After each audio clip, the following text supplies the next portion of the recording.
आंजम विषय बाइबेल कली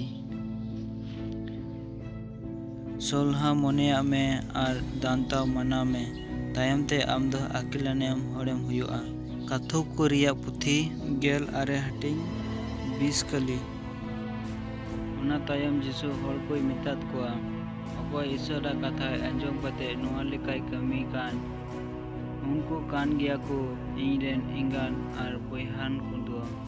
लुक इरल हटिंग बारगेल मित कली आले दो सिंग सेटू किस्सोर ले गुण मनाव जो हराय कना एनते ईश्वरा कथा आंजम कते तीन रुपे पतियो लिना